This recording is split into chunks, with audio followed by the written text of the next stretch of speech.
Hello hi అండి. మనం ప్రస్తుతానికి తొర్రూరు వ్యవసాయ సహకార సంఘం చైర్మన్ కాకిరాల హరిప్రసాదరావు గారు మనతో ఉన్నారు. అతను చాలా సీనియర్ రాజకీయ నేత. ఈ రాజకీయంలో ఎలాంటి ఒడిదుడుకులు ఎదుర్కొంటున్నారో అతన్ని అడిగి తెలుసుకునేందుకు ప్రయత్నం చేద్దాం. నమస్కారం సార్. నమస్తే అండి. సార్, మీరు ఈ చైర్మన్ పదవి ఎప్పటి నుంచి చేస్తున్నారు సార్? 2020 నుంచి అండి. 2000 అంటే మీరు బీఆర్ఎస్ పార్టీ ఎర్రబెల్లి దయాకర్ రావు గారికి రైట్ హ్యాండ్ అని తెలిసింది సార్. ఎందుకు కాంగ్రెస్ పార్టీలోకి రావాల్సి వచ్చింది? ఆ మంత్రి గారిని వీడవలసిన అవసరం ఏమొచ్చింది సార్? మంత్రి గారిని 2009 నుంచి 18 వరకు 3 టైమ్స్ గెలిపించినాం, పనిచేసినాం. సరే, మంత్రి గారు బాగానే పనిచేసిండు. ప్రజలకు దయాకర్ రావు తిట్ట ఎవరు లేరు వాస్తవంగా. కాకపోతే ఏంటంటే మా స్థాయికి తగ్గ పదవి మాకు ఇవ్వలేకపోయాడు. నేను 2004లో ఎమ్మెల్యే ఆస్పిరెంట్. ఇది తెలంగాణ ఉద్యమంలో 2001 నుంచి నేను 2014 వరకు వీళ్ళు ఎవరు లేరు ఇక్కడ తొర్రూరులో ఫస్ట్ జెండా పట్టిన నేను. కాళోజీ నారాయణరావు గారితో జెండా ఎగిరించి కేసీఆర్ 10,000 రూపాయలు ఇచ్చి జంటలు కూర్చొని 2001లో కరీంనగర్ మీటింగ్ తర్వాత కూర్చొని 10,000 రూపాయలు ఇచ్చి కూర్చున్న దాంట్లో నేను ఒక్కని. ఆ రోజు నాడు నేను ఉద్యమకారం. అప్పటి నుంచి 14 వరకు చేస్తే 2004లో టికెట్ ఆప్షన్ వస్తే ఇది గతంలో 40 ఏళ్ళ నుంచి ఎస్టాబ్లిష్ అయిన కాన్స్టిట్యున్సీ, ఎదురాజరావు గారు కాన్స్టిట్యున్సీ. నేను వాళ్ళని ఢీకొనాలంటే ఫైనాన్షియల్గా తట్టుకుంటుండేమో అని కొద్దిగా సందిగ్ధంలో పడ్డా 2004లో. అయినప్పుడు కేసీఆర్ గారు నన్ను పిలిచి అప్పుడు జలసిద్దేని అనౌన్స్ చేసింది. జలసిద్దేని అనౌన్స్ చేస్తే ఆయన పనికిరాడు సూటుగాడు ఇక్కడ, మీరు అక్కడ క్యాన్సిల్ చేయండి అని చెప్పి నేను పెద్ద గొడవ చేసి అజిటేషన్ చేస్తే ఆయన క్యాన్సిల్ చేసినాక ఎవరికి ఇవ్వాలంటే దుగ్గ్యాల శ్రీనివాసరావు గారిని తీసుకొని పోయి దుగ్గ్యాల శ్రీనివాసరావు గారు 2004లో ఎమ్మెల్యే టికెట్ ఇప్పించడం జరిగింది. దాని తర్వాత అట్నే టీఆర్ఎస్లో కంటిన్యూ చేసుకుంటూ నాకు 5లో దుగ్గ్యాల శ్రీనివాసరావు గారు మార్కెట్ చైర్మన్ ఇచ్చారు.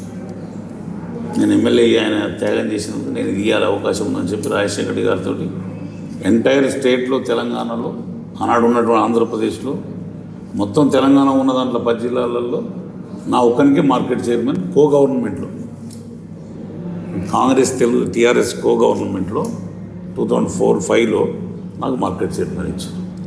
దాని తర్వాత మార్కెట్ చైర్మన్ కంటిన్యూ 4 ఇయర్స్ చేసిన తర్వాత 9లో టీఆర్ఎస్ టీడీపీ అలయన్స్. ఈ అలయన్స్లో దయాకర్ రావు గారు ముందు పడి కేసీఆర్ గారితో మాట్లాడి చంద్రబాబును తెలంగాణ లెటర్ ఇప్పించి ఇవన్నీ జరిగిన తర్వాత 9లో ఇక్కడికి వచ్చాను. నాకు ఇక్కడ టికెట్ కావాలని కోరుకున్నాడు. 2009లో రీఆర్గనైజేషన్ అయింది. రీఆర్గనైజేషన్ అయినప్పుడు 2009 వర్ధనపేట ఎస్సీ అయింది. ఆయనకు ఆల్టర్నేటివ్ కాన్స్టిట్యున్సీ లేకపోతే వచ్చి పాలకృతిని ఎన్నుకొని ఇక్కడికి వచ్చాం. వచ్చిన తర్వాత ఫస్ట్ వ్యతిరేకించినాం.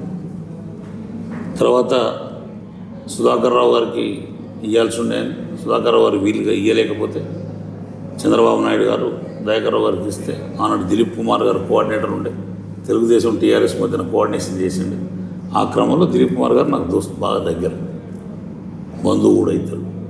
ఆ క్రమంలో నన్ను కోఆర్డినేట్ చేసి దయాకర్ రావు గారు సపోర్ట్ చేయమంటే పార్టీ ఇచ్చింది కాబట్టి పనిచేయాలని చెప్పి 2009లో చేసింది. అట్నే 2014లో కూడా తెలుగుదేశం టీఆర్ఎస్ డివైడ్ అయ్యింది. 3 నిలబడ్డారు ఇక్కడ.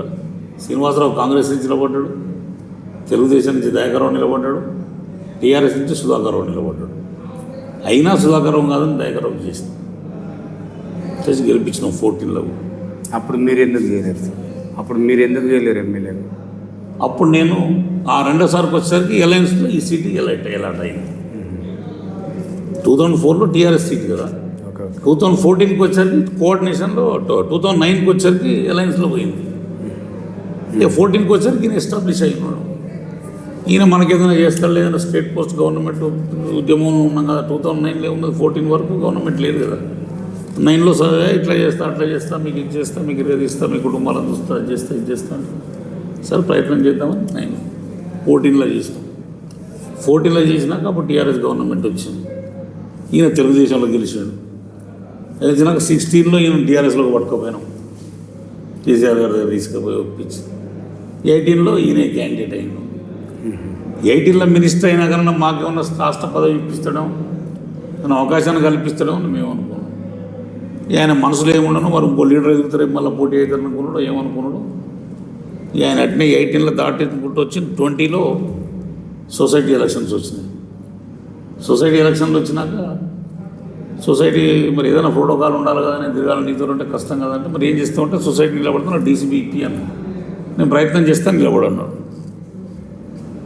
నిలబడ్డ తర్వాత అయిపోయింది. పిఎస్సిఎస్ చైర్మన్ అయినా ఇక 13 డైరెక్టర్లు గెలిపించుకున్నాను. ఒక్క డైరెక్టర్ కూడా కాంగ్రెస్ రాలేదు. 13 గెలిపించిన 8 యునానిమస్. ఒక నా మీద నేనే ఇదంతా చేస్తున్నా, నా మీద కోపంతో రాఘవరెడ్డి నా మీద చిన్న అమాయకుని వేసినామని 10 ఓట్లు పడలే. నా పక్క ఊళ్ళో నాకు రిజర్వేషన్ అనుకూలం లేకపోతే నా ఊళ్ళో రాకపోతే పక్క ఊళ్ళో వచ్చింది, పక్క ఊళ్ళో నిలబడ్డా, సొసైటీ చైర్మన్గా గెలిచిన. తర్వాత జిల్లా బ్యాంక్ డైరెక్టర్ అయినా. ఇక డైరెక్టర్ అయినాక ఆయన చేతులు లేకుండా పోయింది. నాకేమంటాడు, మరి డీసీబీ చైర్మన్ ఇస్తానంటే కదా ఏమైనా పోదాంపా అంటే నా చేతులు లేక మీద హరీష్ రావును కేటీఆర్ ఆల్రెడీ రవీంద్రరావుకు మాట ఇచ్చాను. అంతకన్నా ముందే పోయి మాట తీసుకున్నాడు, నాకు తెలియదు. మరి జిల్లా మంత్రిని ఉండి నీకు తెలవకుండా ఎట్లుంటుందని నేను. దాంతో కొంత లాజిక్ అనిపిస్తుంది. అది ప్రాంతీయ పార్టీ కాబట్టి వీళ్ళు చెప్తే మంత్రులు చెప్తే ఉండే పరిస్థితులు కేసీఆర్ లేడు అయినాడు. ఆయన సొంత నిర్ణయమే లెక్క తప్ప ఈ మంత్రులు పోయి అడిగే ధైర్యం లేదు మంత్రులకు. వీళ్ళు ఎదురుగా పడి మాట్లాడే ధైర్యం లేదు. మేము ఎప్పుడన్నా కలవగానే కేసీఆర్ గారు నమస్కారం, నమస్తే బాగున్నాం, ఏం సంగతి అయిపోయి సార్ మాకు ఏదైనా పోస్ట్ ఉంటా సంతోష్ గెలువు అని. మళ్ళీ 6 నెలలకు సంతోష్ దొరకపోయి ఫోన్ ఎత్తకపోయి. కాబట్టి ఆ టీఆర్ఎస్ పార్టీ మీద ఉద్యమం చేసిన వాళ్ళకి ఏం న్యాయం చేయలేదనే కోపం ఒకటి ఉండే. నేను 2004లో state secretary, TRS state secretary. అటువంటి నాకు నువ్వు ఏం న్యాయం చేయలేదనే కోపం ఒకటి ఉండే. ప్లస్ రెండోది కాంగ్రెస్ వే వస్తాను కొద్దిగా నేను అనాలిసిస్ చేసుకుంటూ నేను పర్ఫెక్ట్ అనాలిసిస్ చేయగలుగుతాను. పబ్లిక్ నాటికి దొరకబడదు. నాకు ప్రజలతో సంబంధాలు ఎక్కువ. మాకు తొర్రూరులో నాకు తెలిసి ఒక 3-4 వేల మంది వ్యాపారస్తులు ఉంటారు. అందులో ఒక 500-600 కుటుంబాలు నాకు సాలిడ్గా ఉంటాయి. వాళ్ళందరినీ నేను ఎంక్వైరీ చేసిన వ్యాపారస్తులు, కిరాణా షాప్ వాళ్ళను, బట్టల షాప్ వాళ్ళందరికీ ఫోన్లు చేసి ఏంది పరిస్థితి అంటే నేను దయాకరావు మనిషి అనుకున్న వాళ్ళు ఎందుకోసారి ఈసారి దయాకరావు ఓడిపోయేటట్టు సార్, ఎందుకు ఓడిపోతాడే చెప్పబట్టే లేదు సార్, వ్యతిరేకత వచ్చింది. దయాకరావు ఇంత పనులు చేసిండు కదా, ఆయన కోట్ల రూపాయల పనులు చేసిండు, ఆయన ఇట్లా ఓడిపోతాడు, ఆయన ఓడిపోయే ఛాన్సే లేదు కదా. లేదు సార్ ఈసారి 3 సార్లు వేసిన ఉండేది ఒకటి ఉన్నది, కాంగ్రెస్ వే వస్తూ ఉన్నది సార్. ఆ క్రమంలో ఝాన్సీ మేడం ఎంటర్ అయింది. ఈ ఝాన్సీ మేడం ఎంటర్ అయినాక ఈమె కొద్దిగా క్రేజీ వచ్చేసి, ఏం క్రేజీ వచ్చిందంటే గతంలో ఏమో స్వచ్ఛ సంస్థ హాస్పిటల్ కట్టించింది, ఈ ఊళ్ళలో ఎన్నో అప్పుడు ఇప్పుడు దాన ధర్మాలు చేసేది. ఆ క్రమంలో ప్రజల్లో వాయిస్ పోయింది. ఝాన్సీ మేడం అట 1000 కోట్ల బాగా చేస్తాట, సర్వీస్ చేస్తాట. ఆ క్రమంలో ప్రజల్లో ఒక వాయిస్ వచ్చేసింది. వచ్చిన తర్వాత ఒక ఫైన్ మార్నింగ్ ఆమె వచ్చింది నా దగ్గర. హోలీ పండుగ రోజు ఊరికి వచ్చింది. వచ్చి రాఖీ కట్టింది, తమ్ముడు నాకు చేయాలి, దాన్ని ఏమన్నా ఆలోచిస్తాను.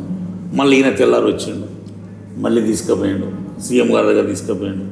సీఎం గారు అడిగిండు, ఏమరి ప్రసాద్ పార్టీ మారుతానంటున్నావు అంటే, మరి నాకేం న్యాయం చేయలేదు కదా, నేను ఎన్ని ఇచ్చున్నా కదా, ఉద్యమకారులకు ఏం న్యాయం చేసింది, ఏం చేయలేదు కదా. ఇట్లా కాదు ఈ చూడు సార్, ఏం దయాకర్ ఏమున్నదా, బుద్ధి ఉన్నదా, ఏం జ్ఞాపకం చేసింది, అంటే ఇట్లా చేస్తాను కరెక్ట్ కాదు కదా. హరిప్రసాద్ అన్యాయం అంటే ఉద్యమకారుడు కాదా, సౌదాలకు వచ్చిన సుధాకర్రావుకి ఏమన్నావు కానీ హరిప్రసాద్కి ఏమన్నా అడిగిన సమయంలో చాలాసార్లు అడిగిన హరిప్రసాద్ కోసం మీరు ఎన్నొద్దు కరెక్ట్ కాదు. నేను ఇంతలో హరీష్ రావు వచ్చి మా హరిప్రసాద్ అన్యాయమే వస్తే మనం బట్టి మొదటి నుంచి 2001 నుంచి మనకి ఎవరు లేనాడు జెండా పెట్టాడు, మన ప్రోగ్రామ్ చేసిందంటే కరెక్టే ఈసారి చేస్తాడు, అది చూస్తాడులే ఈసారి అని వచ్చేసి 7 రోజులు ఇటువంటి దోపుచ్చులాట అయింది. పోనీయకుండా ఆయన అప్పుడు పోవాలని నేను ఈలోపు రేవంత్ రెడ్డి గారు ఫోన్ చేశాను, హరిప్రసాద్ రాని ఈ దగ్గర ద్వారానే పరిచయం మాకు, ఆయన ఇంటికి వచ్చిపోయేది ఎప్పుడు. ఆ క్రమంలో నువ్వు రా, నేనున్నాను, ఇంకేంటి మనకు కూడా మనసు ఎదిగింది, ఒకసారి చేద్దాం పోదామని నేను ఒక్కరిని పోయేటప్పుడు పోకుండా 20 మంది సర్పంచ్లు వచ్చాను. ఫస్ట్ నేను జాయిన్ అయిన రోజు నాడు రేవంత్ రెడ్డి గారి దగ్గర 5 సర్పంచ్తో జాయిన్ అయినా, అంటే సీక్రెట్గా పోయి జాయిన్ అయినా. నేను 10,000 మంది మీటింగ్ పెట్టుకొని వస్తాను, లేకపోతే 2-3 మంది తీసుకొని వస్తాను అంటే వద్దు నేను రానియడు దయాకర్రావు అని పోయి కలవడానికి పోతే మెడలు కప్పాడు, అనబట్టి చాలా కప్పాడు, నువ్వు ఉండు తమిళకి ఎందుక. వచ్చిన తర్వాత మళ్ళీ తెల్లారి నుంచి ఇక్కడ ఆమె దగ్గర రోజు సర్పంచ్లందరినీ రోజు ఇక్కడ రోజు ఒకరిని జాయిన్ చేసుకుంటాను. ఆమె గెలుపు కోసం పనిచేసిన, ఆమెకి ఇంత సిటిజన్షిప్ రాలే, కోడలకు వచ్చింది, కోడలు టికెట్ ఇచ్చింది, కోడల కోసం పనిచేసింది, ఆమెను ఎమ్మెల్యే చేసింది. ఓకే సార్, ఎర్రబెల్లి దయాకర్ రావు గారు 10 ఏళ్లలో ఎంత అభివృద్ధి చేశారు సార్ ఇక్కడ పాలకుర్తి నియోజకవర్గాన్ని మొత్తం కూడా? నేను ఒకటి చెప్పగలుగుతాను, 2009 నుంచి 14 వరకు ఉద్యమం, ఏ ఊరికి పోయినా ఎక్కడికి పోయినా నాకు నీళ్ళు లేవని ఎవడు అడగలే, నా డెవలప్మెంట్ అని ఎవడు అడగలే. దయాకర్ రావు తెలుగుదేశం ద్రోహి, నువ్వు తెలంగాణ ద్రోహి అవుతున్నావు, చంద్రబాబు నొప్పించి లెటర్ ఇయ్యి, నువ్వు తెలుగుదేశం పార్టీలో ఉండకు, మాకు సపోర్ట్ చేయంటే పాపం ఏ మాటకైతే దయాకర్ రావు చంద్రబాబు వ్యతిరేకంగా కూడా ఉద్యమాలలో ధర్నాల్లో పాల్గొన్నాడు. తెలుగుదేశం అనే ముద్దలు ఉన్నది నాకు, సమైక్యాంధ్ర పార్టీ ఇది, దీనివల్ల నేను కూడా వ్యక్తిగతంగా లాస్ అవుతున్నా అని తను కొంత కేసీఆర్ దగ్గర పోయి ఇన్సైడ్ తీసుకొని రిస్క్ తీసుకొని మళ్ళీ చంద్రబాబు దగ్గర లెటర్ తీసుకుపోయి ఇవన్నీ ఇచ్చే పాత్రలో దయాకర్ రావు మెయిన్ పాత్ర. అంటే తెలంగాణలో దయాకర్ రావు చేసిన రూల్ ఎవరు చేయలేదు. చేసి తీసుకుపోయి ఇచ్చిన తర్వాత ఆ కృతజ్ఞత కేసీఆర్ 2009 టికెట్ ఇక్కడ ఇచ్చాడు. ఆయన వదులుకొని, ఆయన పార్టీకి వదులుకొని అలయన్స్ పార్టీకి ఇచ్చాడు. ఆ 2009 నుంచి 14 మధ్యన కూడా దయాకర్ రావు ఈ ఉద్యమంలో పాల్గొన్నాడు. ఆయన కూడా అక్కడక్కడ ఉద్యమాల్లో పాల్గొనేది, నాయకుల కలిసి మీటింగ్లో పెట్టి ఢిల్లీ కూడా మాతో వచ్చాడు 3-4 సార్లు. మేము అప్పుడు టీఆర్ఎల్ఏ పోయినారు. నేను దిలీప్ కుమార్ గారు టీఆర్ఎల్ఏ పెడితే టీఆర్ఎల్ఏ నేను స్టేట్ ఉపాధ్యక్షుడు ఉన్నప్పుడు ఆ 14 ముందు అందులోకి పోయినప్పుడు ఆయన కూడా దయాకర్ రావు ప్రతి దాంట్లో మాతో షేర్ చేసుకున్నాడు. ఆ ప్రోగ్రామ్ స్పాన్సర్ చేసాడు, పనిచేసాడు. అజిత్ సింగ్ మంత్రి ఉండే, విమానయాన శాఖ మంత్రి ఉండే. అప్పుడు నేను ఎయిర్పోర్ట్ డైరెక్టర్ విజయవాడ, నేను అందులో జైన్ కాగానే ఎయిర్పోర్ట్ డైరెక్టర్ అయినాక మళ్ళీ దయాకర్ రావు 16లో టీఆర్ఎస్లో తీసుకుపోయినప్పుడు అప్పుడు ఏంటంటే 9 to 14 మధ్యన ఉద్యమం, 14 నుంచి 18 మధ్యన ఏంటంటే 14లో ఆయన తెలుగుదేశం నుంచి గెలిచింది. ప్రతిపక్షంలో ఉన్న ఫ్లోర్ లీడర్ అయ్యింది, పార్టీ లీడర్ ఫ్లోర్ లీడర్ చేసిండు, ఎల్పీ లీడర్ చేసిండు. తెలుగుదేశం ఎల్పీ లీడర్ దయాకర్ రావు 14లో అయ్యిండు. నాకు ఏం ఫండ్స్ వస్తలేవు, ఏం సర్వీస్ లేదు, కాన్స్టెన్సీ ఎట్లా నేనేం చెప్పాలి అనే భయంతో ఆలోచనలో పడ్డాడు. ఎట్లా ఎట్లా ఎట్లా అంటే మనం టీఆర్ఎస్లోకి పోదాం, భవిష్యత్తు టీఆర్ఎస్దే, గవర్నమెంట్ వచ్చింది అంటే పోదాం పని మాట్లాడి 16లో దయాకర్ రావు గారిని టీఆర్ఎస్లో తీసుకున్నాం. టీఆర్ఎస్లో తీసుకుపోయినాక ఒక గొప్ప గుణం ఉండదు. టీఆర్ఎస్ జాయిన్ అయిన మంత్రి అడిగినాడు, దయాకర్ రావు మంత్రి అడిగారు, నాకు 2000 కోట్ల రూపాయలు నాకు కాన్స్టెన్సీకి ఇవ్వండి కేసీఆర్ గారిని ఇస్తే డెవలప్ చేసుకుంటున్నా అంటే అప్పుడు 2016 నుంచి 18 మధ్యన ఒక 2000 కోట్లు తెచ్చి చెక్ డ్యాములు, వర్క్స్, రోడ్స్ కొంత ఫండ్ తెచ్చేయగలిగాడు. ఆయన అదృష్టం కొద్దీ 18లో టీఆర్ఎస్ గవర్నమెంట్ వచ్చింది. మళ్ళీ ఇక్కడి నుంచి గెలిచాడు, అందరం పనిచేసిన ఆటలో 55 గెలిచాడు. గెలిచి 18లో మంత్రి అయ్యింది, పంచాయతీరాజ్ మంత్రి అయ్యింది. 18లో పంచాయతీరాజ్ అయినాక 23 వరకు బాగా తీసాడు, కోట్ల రూపాయలు తెచ్చాడు. Minister, Panchayati Raj minister, EGS funds, central funds, maximum EGS స్టేట్లో ఎంత పెట్టుకున్నాడో మిగతా ఈ వరంగల్ జిల్లాలో 11 కాన్స్టిట్యూన్సీలకు ఎంత ఇచ్చిండో ఒక్క పాలకుర్తి నియోజకవర్గానికి అంత ఇచ్చాడు. ప్రతి ఊరికి 2-3 కోట్ల రూపాయలు ఇచ్చాడు వర్క్లో. తన ఇండివిజువాలిటీ నిలబడాలి. 2 టర్ములు నన్ను గెలిపించింది ఈ ప్రజలు, 3వసారి కూడా గెలిపించింది కదా, గెలిపిస్తే మళ్ళీ ఇబ్బంది కాకుండా ఉండాలని పాపం చేసిండు. బాగా ఫండ్స్ వచ్చినాయి, సెంట్రల్ గవర్నమెంట్ ఫండ్స్ మోర్, నాకు తెలిసి ఒక 25-30% పాలకుర్తి నియోజకవర్గం వాడుకున్నాం, పట్టుకొని పనిచేసాం.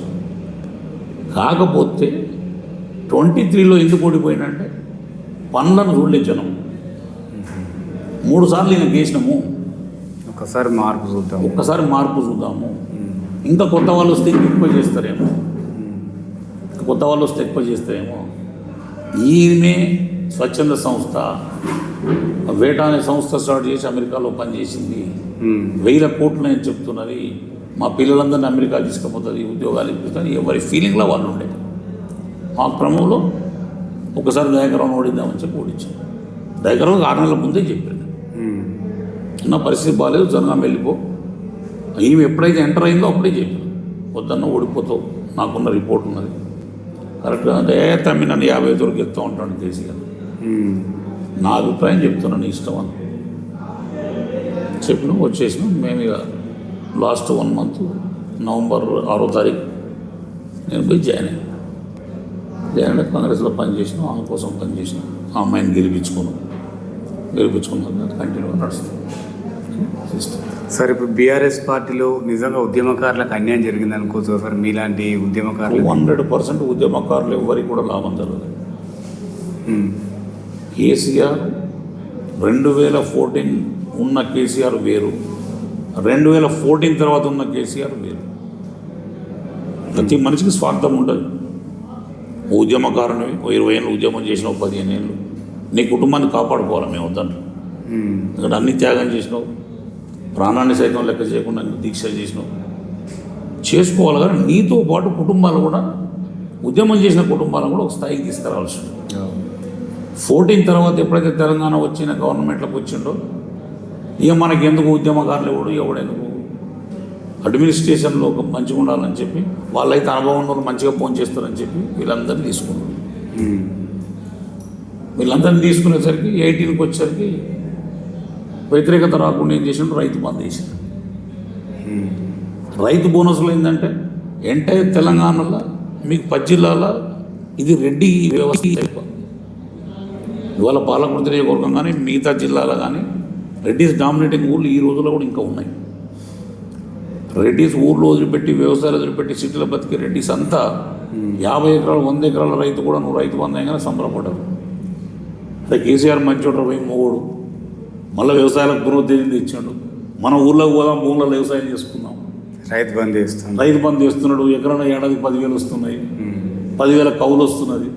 ఆ కౌలు ఎందుకు, ఈ 10,000 వచ్చిన దాని వ్యవసాయం పెట్టుబడి వెళ్ళిపోతుంది, మనమే ఊళ్ళో వ్యవసాయం చేసుకుందామని మాలాంటి పెద్ద రైతులంతా మళ్ళీ ఊళ్ళకి చేరి. అంటే నేను ఎప్పుడు వ్యవసాయం పని చేయాలి, 20 ఏళ్ళు 30 ఏళ్ళకి నాకు నడుస్తుంది. కొన్నారు జీతాలు, ట్రాక్టర్ నడుస్తూనే ఉంటుంది. అంటే ఆ ఫీలింగ్ వచ్చింది. జనరల్ రెడ్డిస్ అంటే కాంగ్రెస్కి ఉండే, అటువంటి రెడ్డిస్ కూడా అడ్మినిస్ట్రేషన్ చేసే రెడ్డిస్, కాంగ్రెస్ సాలిడ్ ఉన్న రెడ్డిస్ అందరూ కూడా 18లో కేసీఆర్ సపోర్ట్ చేశారు. గ్రామాల్లో రైతులలో కూడా ఉత్సవం వచ్చింది. అరే రైతును కాపాడుతాడు, రైతు మనిషి, రైతు ప్రతినిధి, ఈయన నిజంగా రైతే ఆయన మాట్లాడిన మాటలు అట్టుండే. ఈ విజయం ఇంకా ఫర్టిలైజర్ కూడా ఇస్తే బాగుండు రైతులకు ఫ్రీగా అన్నాడు 18లో. దాన్ని చూసుకొని సంబరపడ్డారు రైతులు. ఉచిత ఎరువులు అని ఎన్నో ముచ్చట్లు చెప్పాడు. ఆ చెప్పడంలో 18లో ప్రజలు మోసపోయారు. ఓటేషన్ గవర్నమెంట్ వచ్చింది, రైతు రుణ మాఫీ అన్నాడు, ₹1,00,000 4 సార్లు చేశాడు. అందులో కొంతమందికి చేశాడు, కొంతమంది చేయలేదు. మాయ మాటలు చెప్పట్లో మనకు చెప్పగలిగాడు. ఆ క్రమం అయిపోయినాక 23కి వచ్చేసరికి ప్రజలు నమ్మలేదు. ఈ ఉద్యమ పార్టీ పోయి ఫక్తు రాజకీయ పార్టీ అయింది. ఉద్యమ నాయకుడికి ఇట్లా ఉండదు కదా, ప్రజలకు గెలవాలి కదా, నువ్వు ఆశించిన తెలంగాణ వచ్చింది కదా, అనుకోని సాధించినావు కదా, నీకు ప్రజల్లో మమేకం కావాలి కదా. ఒక ముఖ్యమంత్రి అంటే ఒక రాజశేఖర్ ముఖ్యమంత్రి ఈత ఆంధ్రప్రదేశ్కి అప్పుడు మార్నింగ్ 4:30 to 6:30 ఎమ్మెల్యేలు, 8:30 to 10:30 ప్రజలు, ఈవినింగ్ 3:30 to 4:30 ఎమ్మెల్యేలు సెక్రటరీలో, ఇట్లా కలిసే నాయకుడు రాజశేఖర్ గారు. నువ్వు ఎన్నడూ ప్రజలకు గెలవైతే క్యాబినెట్ మినిస్టర్కే గెలవైతే. దాంతో ఏమైందంటే ప్రజల్లో వ్యతిరేకత వచ్చింది, పార్టీ క్యాడర్లో వ్యతిరేకత వచ్చింది. పని బాగుంది, అడ్మినిస్ట్రేషన్ బాగుంది, తిన్నోడే తిన్నాడు. ఎమ్మెల్యే కంటే పైన ఉన్నందుకే దొరికినాయి రూపాయి, కింద క్యాడర్కి ఎవరి రూపాయి దొరకలే. గ్రామాలల్లో కళ్యాణ లక్ష్యం ఆన్లైన్ పెడితే డబుల్ బెడ్రూమ్ లేకపోయా, డబుల్ బెడ్రూమ్ వస్తే పేదోళ్ళకి ఇవ్వాలంటే ఈ రోజు 200, 300 ఖర్చు పెట్టి స్కూటర్ చేసుకొని తిరిగే కార్యకర్తకు రూపాయి దొరకదు. వాడే కూడా వచ్చిండు. గ్రామాల్లో ఉండే క్యాడరే గతంలో కాంగ్రెస్ పార్టీ, తెలుగుదేశం పార్టీ ఉంటే ఫుడ్ ఫర్ బియ్యం ఇచ్చింది. జాతీయ పథకం పని చేస్తే కూడా ₹100 పని చేస్తే ₹200 బియ్యం వచ్చినాయి. అవి అమ్ముకుంటే బతుకుని కదరబడలు వేసుకొని రోడ్డు మీద తిరిగాడు. మరి టీఆర్ఎస్ పార్టీ వచ్చినాక 2014 నుంచి 24, 23 వరకు వాడు ఎక్కడ ₹10 దొరకలే. కిందికి ఆడరు, ఎమ్మెల్యేలు దోసుకు తిన్నారు, కాంట్రాక్ట్లు ఎమ్మెల్యేలే. ఏదో చిన్న రోడ్డు 5 లక్షలు బామ్మ దయాకరావు తింది. ఏదో పెద్ద వర్కులలో ఎవడన్నా చెక్ డ్యామ్లకు అటువంటి ఇస్తే ఏమైనా పైసలు ఇవ్వచ్చు. కానీ ఏ 10 లక్షలు 5 లక్షల వరకు వచ్చినా క్యాడర్కి ఇచ్చాడు. క్యాడర్కి ఇచ్చాడు, క్యాడర్తో చేయించాడు, పని చేయించాడు, వర్కులు చేయించాడు. ఆయన ఎక్కడ సంపాదించుకోవడం కానీ కాన్స్టిట్యూన్సీ అయినట్టు రూపాయి అడగలే, ఎవరి దగ్గర తీసుకోవాలి. సార్ ఇప్పుడు కాంగ్రెస్ వస్తే మార్పు వస్తుంది అన్నారు. మరి పాలకుర్తిలో ఎలాంటి మార్పు వచ్చింది సార్ కాంగ్రెస్ అధికారంలోకి వచ్చిన తర్వాత? అంటే 2 తీరులో ఉన్నదండి. నన్ను ఇరకాటంలో పెట్టిందని చెప్తా. కాంగ్రెస్ వస్తే మార్పు వచ్చింది, హామీలతో వచ్చింది మార్పు, అమలుతో రాలే. ఇప్పుడు అమలు అవుతా ఉన్నాయి. అమలు అనేది టీఆర్ఎస్ చేయలేనంత ఎక్కువ హామీలు ఇచ్చింది. హామీలలో 50% సక్సెస్ అయింది. ఇప్పుడు వాళ్ళు పెట్టిన పథకము, నేను ఒక రైతు ప్రతినిధిగా బోనస్ సూపర్ పథకం, 500 బోనస్ రైతుకు, ఓనర్కు, పట్టేదారుకు రైతు భరోసా వస్తుంది. కష్టం చేసుకునే రైతుకు, కౌలు రైతుకు బోనస్ వస్తుంది.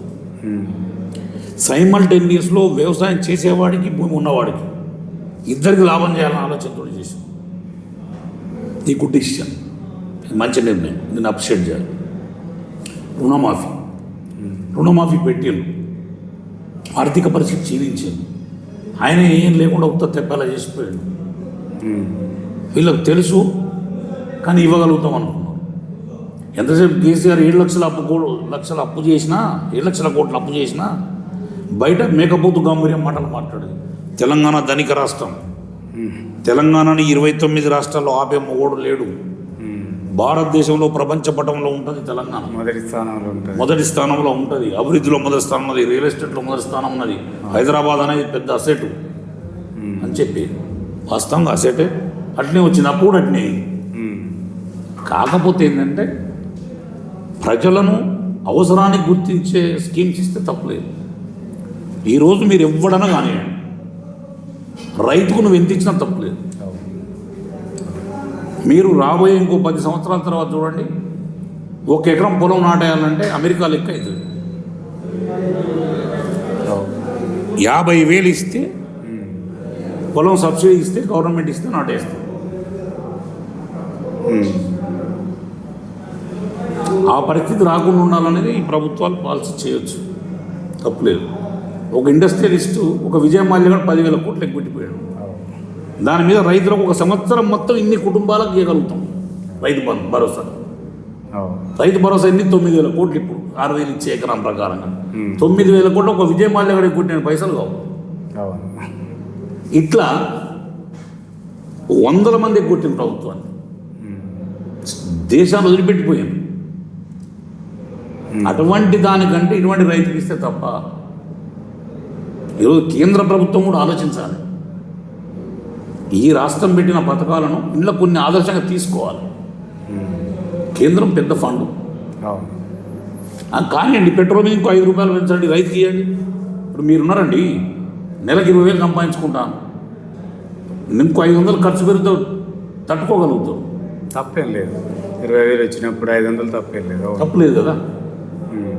కానీ వాడు మొత్తం 365 రోజులు రైతు కష్టం చేస్తే, సెలవు లేకుండా 24 గంటలు పనిచేసి రెస్ట్ లేకుండా ఉంటే వాడు తినే బియ్యం కూడా సన్న బియ్యం తినే పరిస్థితి అండి, దొడ్డు బియ్యం తినే పరిస్థితి. మరి అటువంటి వాడిని నువ్వు ఎంత ఇస్తే ఉన్నది?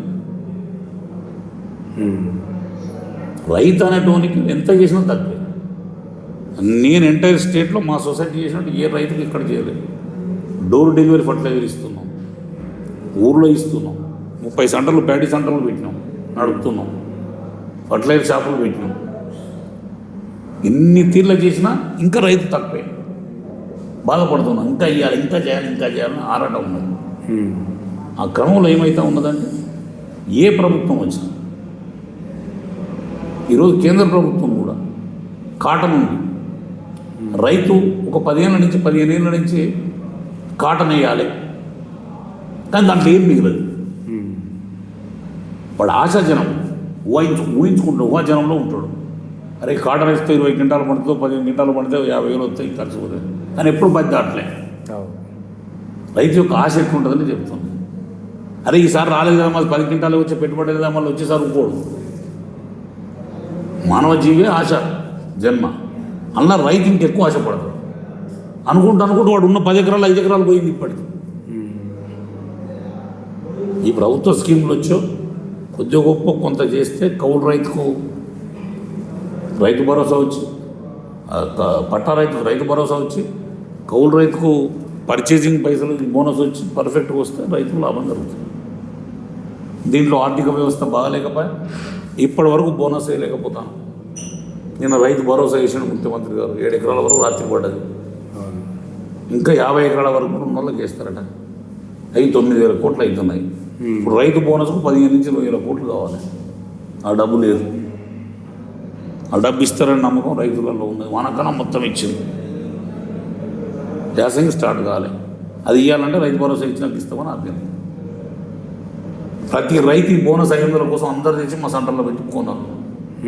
నేను 5 ఏళ్ళ సొసైటీ చైర్మన్ అయితే 5 లక్షల బస్తాలు దాటలేదు. ఈసారి 8 లక్షల బస్తాలు వచ్చింది. అంటే బోనస్ కోసం. అంటే రైతుకు ఈ గవర్నమెంట్ వచ్చిన తర్వాత రైతు కొంత లాభం జరుగుతూ ఉన్నది, కానీ అనుకున్న టైంకు చేయలేకపోతారు. జరిగింది ఆర్థిక వ్యవస్థలో రూపంలో అనుకున్నంత చేయలేకపోయాను. చేయాలనే తపన రేవంత్ రెడ్డికి ఉన్నది.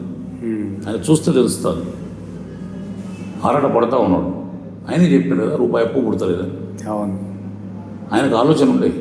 అప్పిస్తలేరు ఎవరని చెప్తున్నారు. బట్టి విక్రమార్క గారు ఫస్ట్ దీన్ని పెట్టినప్పుడు మేమందరం అన్నాం, నేను కూడా తుమ్మల గారితో అన్నాను, సార్ ఫస్ట్ రైతు భరోసా వేయండి, రైతు రుణమాఫీ 6 నెలలకు ఇచ్చినా మిమ్మల్ని అడగరు రైతులను. లేదు మనం మాట ఇచ్చినామని చెప్పి ఫస్ట్ 18,000 కోట్లు లీక్ చేశాం. ఇంకా ఇవాళ 10,000 కోట్లు కావాలి అట్లా కూడా. కాబట్టి ఆ ఇబ్బంది అది 60% అయింది. ఒక్క మా సొసైటీలో 16 కోట్లు వచ్చింది మాఫీ. నేను వచ్చిన తర్వాత 10 కోట్లు ఇచ్చిన క్రాప్ లోన్. ఇదంతా రెగ్యులర్ చేసినాం. ఎట్లా మాఫీ వస్తుంది, రైతులు లాభపడతారు. నేను మా ఎల్టీ లోన్ కూడా క్రాప్ లోన్ మార్చిన. ఎల్టీ అయితే రాదు మాఫీ అని మార్చి అట్లా ఒక 6 కోట్లు లాభపడ్డారు రైతులు. ఆ క్రమంలో ఏమవుతుందంటే రైతుకి ఇంకా లాభం జరగాలి, ఎంత చేసినా తక్కువ చేయాలి, చేస్తే బాగుంటుంది. సార్ ఇప్పుడు ప్రవేశపెట్టిన పథకాలు కాంగ్రెస్ ప్రభుత్వం ప్రవేశపెట్టిన పథకాలన్నీ ఎంత మేరకు ప్రజలకు చేరుతున్నాయి అంటారు సార్? చేరుతున్నాయండి, కొన్ని చేరుతున్నాయి. ఇప్పుడు పవర్ ఇచ్చారు, సబ్సిడీ ఇచ్చి పవర్ మాఫీ 200 యూనిట్స్ అనేది ఇచ్చారు. దాంట్లో కొంత ఆన్లైన్ ప్రాబ్లం వచ్చింది. మోర్ దెన్ బిలో పవర్టీ ఉన్న వాళ్ళందరూ కరెంట్ బిల్ లేకుండా 0 బిల్ మీద చేయాలని పెట్టింది. కొన్ని ఊళ్ళలో 50% అయినాయి, కొన్ని ఊళ్ళలో 60% అయినాయి, కొన్ని ఊళ్ళలో ఆన్లైన్ ప్రాబ్లం వచ్చి క్లోజ్ కావాలి, కట్ ఆఫ్ డేట్ పెట్టేసరికి క్లోజ్ కావాలి. దాన్ని మళ్ళీ మీ సేవలు ఓపెన్ చేసి ఆన్లైన్ చేసి పెడితే మళ్ళీ కూడా కొంతమందికి లాభం జరుగుతుంది. నిజంగా జరగాలంటే అదొక లాభం జరిగింది. ప్లస్ ధరని తీసుకొచ్చిన మీరు ఆ పార్టీలోనే ఉన్నారు సార్. ఆ రైతులకు అన్యాయం జరుగుతుందని మీకు తెలియదు సార్. మీరు దానిపైన ఎలాంటి పోరాటం చేశారు? అంటే ధరని వచ్చేసరికి తెలియదు ఎవరికి కూడా. కేసీఆర్ వాళ్ళ మంత్రి వాళ్ళు కూర్చొని డిసైడ్ చేసిన తప్ప ధరని వచ్చిన తర్వాత దీంట్లో ఎన్ని ప్రాబ్లమ్స్ ఉంటాయని తెలియదు. ధరని చేయగలిగినరు, సృష్టించగలిగినరు, కానీ లాగ్ వేయగలిగిన కానీ తీయలేకపోయారు. వీళ్ళు చేసిన పెద్ద తప్పు ఏంటంటే లాక్ చేసిండ్రు, కీ వీళ్ళ చేతులు లేకుండా పోయింది, కీ తమిళనాడు చేతికి ఇచ్చారు. ఇప్పుడు మీ భూమి నా భూమి ఉన్నది పక్క పక్కన. ఈ కంప్యూటర్ మిస్టేక్ తోటి ఇక్కడ ఎంఆర్ ఆఫీసులో వాడు విఆర్ఓ ఎవడో రాసి కొట్టాడు, కొడితే మీది నా పేరు మీద ఎక్కింది. మళ్ళీ మీ పేరు మీద చేయాలంటే నా పేరు మీద చేయాలంటే మీరు ఎందుకు చేస్తారు? రైతు బంధు వస్తానాయి 10,000 ఎకరాన.